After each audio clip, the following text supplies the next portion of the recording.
आज का top defence update. Bharat सरकार रक्षा संबंधों को मजबूत करने और अंतर्राष्ट्रीय सहयोग को बढ़ावा देने के लिए स्वदेशी तेजस लड़ाकू जेट के निर्यात के लिए नाइजीरिया के साथ बातचीत में लगी हुई है। हाल द्वारा डेवलप तेजस एक हल्का मल्टी रोल लड़ाकू जेट है। डियाडो ने उत्तर पश्चिम हिमालय क्षेत्र में रियल टाइम वेदर फोरकास्ट के लिए अत्याधुनिक सिस्टम के विकास के साथ एक महत्वपूर्ण सफलता हासिल की है। सर्दियों के टाइम यह मिलिट्री ऑपरेशन सुरक्षा को बढ़ाने में काफी मदद करेगी।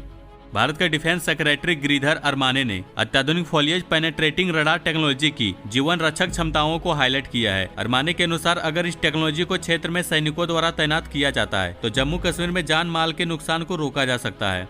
रक्षा मंत्रालय ने गुरुवार को मेमर जुपिटर वैगन लिमिटेड के साथ 473 करोड़ की लागत से 697 बोगी ओपन मिलिट्री वैगन और 56 mechanical minefield marking equipment mark 2 की खरीद के लिए 2 कॉन्ट्रैक्ट पर साइन किए हैं।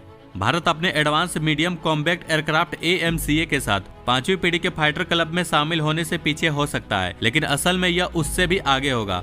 फार्मर एयर चीफ का कहना है कि भारत का AMCA 6ठी पीढ़ी की चमक के साथ 5वीं पीढ़ी से भी आगे निकल जाएगा। एरोनॉटिकल डेवलपमेंट एस्टेब्लिशमेंट एक new medium altitude long endurance यानी कि मेल क्लास की UAV विकसित कर रहा है, जिसे आर्चर NG कहा जाता है। UAV को 2024 की शुरुआत में लॉन्च की जाएगी और पहली उड़ान 2024 के मई तक होने की उम्मीद है। भारतीय सैनिक जल्द ही वायु रक्षा में गेम चेंजर की भूमिका निभा सकती है। एक सीनियर ऑफिसर के अनुसार स्वदेशी रूप से विकसित very short range air defence system जो 6 किलोमीटर तक की कम ऊंचाई वाले खतरों को बेअसर करने में सक्षम है। चीन का तीसरा एयरक्राफ्ट करियर फुजियान, जो उसके पिछले 2 एयरक्राफ्ट करियर की तुलना में सबसे भारी और एडवांस है, यह सी ट्रायल के लिए रेडी है, जिसमें जहाज पर खुले में 3 विद्युत चुंबकीय कैटापेल्ट ट्रैक लगाए गए हैं।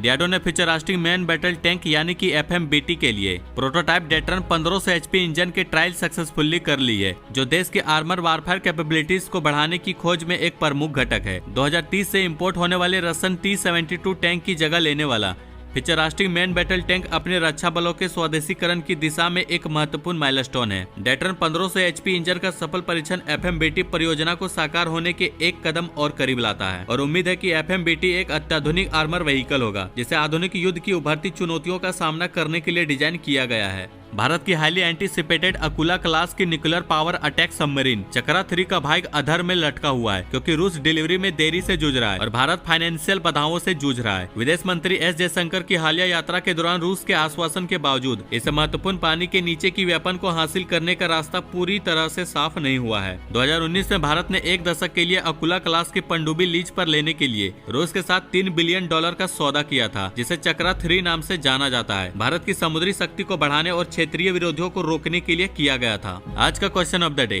कोरवा ऑर्डिनेंस फैक्ट्री किस देश के साथ जॉइंट वेंचर में AK-203 असॉल्ट राइफल का निर्माण कर रही है? इस वीडियो के बारे में अपनी राय कमेंट में जरूर दें। बाकी लाइक एंड सब्सक्राइब जरूर करें।